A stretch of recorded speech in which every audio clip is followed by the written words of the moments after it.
What if I told you that Elvis Presley begged for help in the days before he died, and no one listened? What if I told you that his own band knew he was dying, but was powerless to stop it?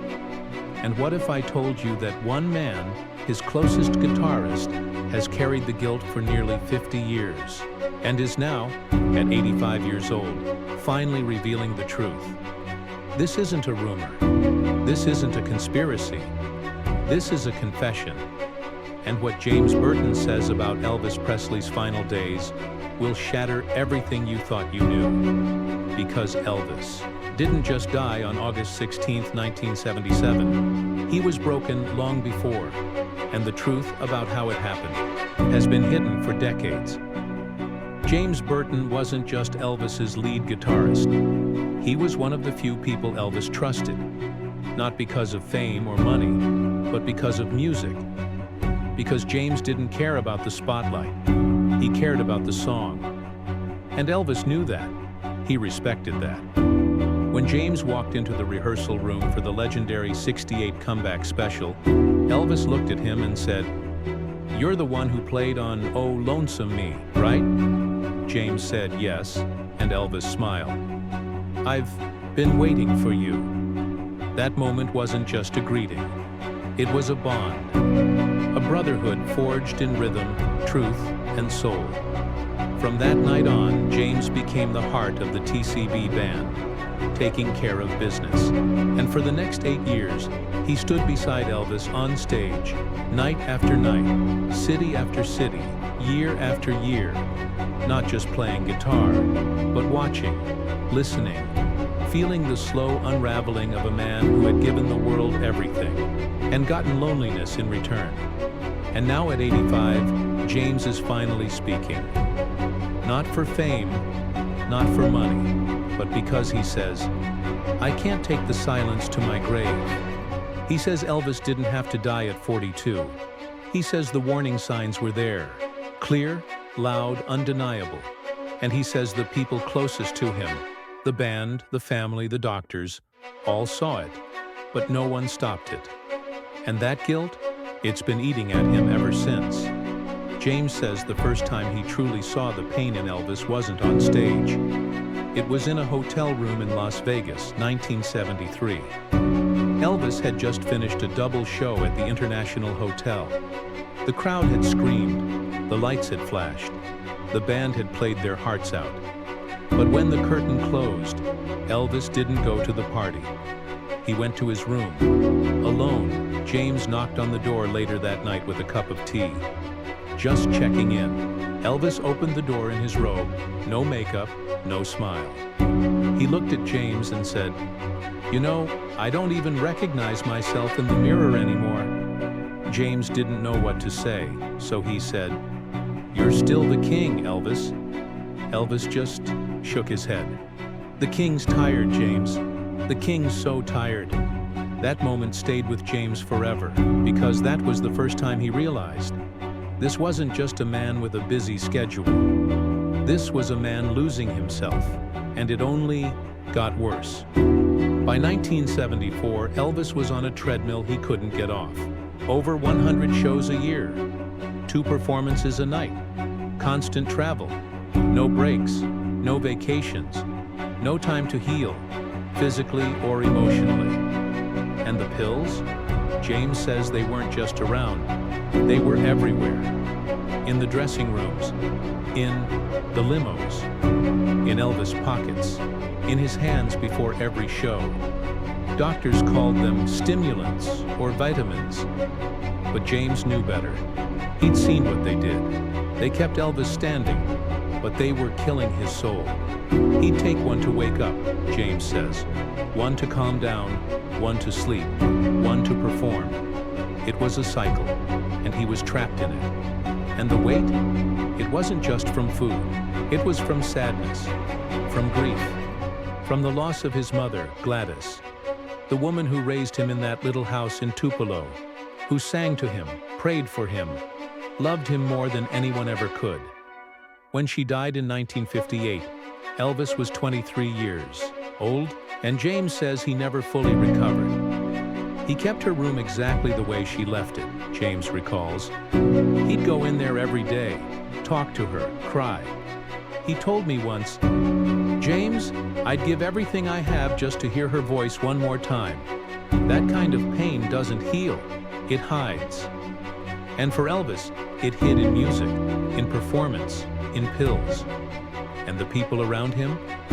Some loved him, but too many were there for the access, the money, the fame. They called him boss, but they didn't protect him.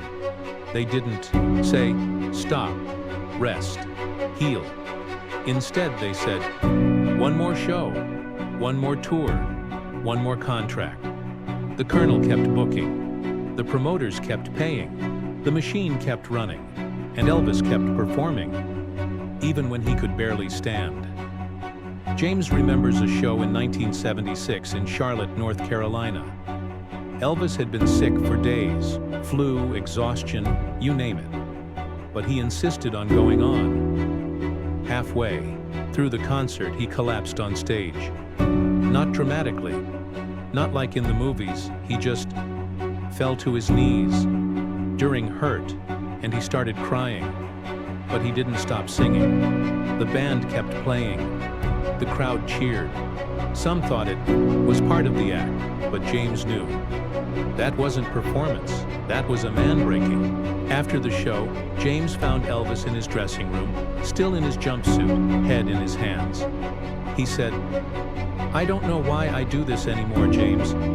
I don't feel it. I don't believe it." James told him, "You don't have to. You've already given more than any man could." Elvis looked up and said, "But what else am I good for?" That question, "What else am I good for?" haunts James to this day. Because Elvis wasn't just a singer. He wasn't just a performer. He was a man who needed love, purpose, peace, and he wasn't finding it. By 1977, James says Elvis was a ghost of the man he once was. He was bloated, tired, emotionally distant. The sparkle in his eyes, that fire that lit up the world in 1956, was gone. And the loneliness? It was overwhelming.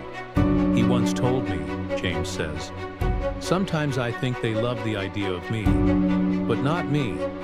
Those words broke James's heart because it was true. Fans loved Elvis Presley, the legend, the king, the icon, but the man? The man who cried at gospel songs, who read the Bible every night, who wanted to adopt kids and live quietly in the country. That man was alone. And James says the final months were the hardest. In June 1977, during the last tour, Elvis was barely functioning. He'd forget lyrics. He'd fall asleep mid-conversation. He'd sit in his room for hours, staring at old home movies. And the pills? They were no longer helping. They were controlling him. James says one night after a show in Mobile, Alabama, Elvis called him into his room. He was holding a bottle of medication. He looked at James and said, "Do you think God still hears me?" James said, "Of course he does." Elvis whispered, "I'm not so sure anymore." That was the last real conversation they ever had. 2 months later, on August 16, 1977, the world woke up to silence. Elvis was gone, and James was on a plane to Memphis. He walked into Graceland, and the house felt dead. No music, no laughter, no thank you very much. Just grief. He went to the meditation garden, where Elvis would soon be buried. He knelt down and whispered, "You were the greatest, brother. And we didn't take care of you like we should have." Because here's the truth James wants the world to hear. Elvis's death wasn't sudden. It was the final act of a long collapse. He saw the signs. The band saw them. The doctors saw them. Even Elvis saw them. In fact, James says Elvis knew it was coming. He told me once, James says, "If I die young, don't be surprised. This life, it's eating me alive." He wasn't being dramatic. He was being honest, and we didn't stop it. We played the music. We did the shows. We took the paychecks, but we didn't save him. James doesn't blame one person. Not the colonel, not the doctors, not even the family. He blames a system, a machine that turned Elvis Presley into a product, a brand, a never-ending tour. And, in the process, they forgot he was a man who had lost his mother, the person who loved him most, when he was just 23. A man who was separated from Priscilla and his daughter, Lisa Marie.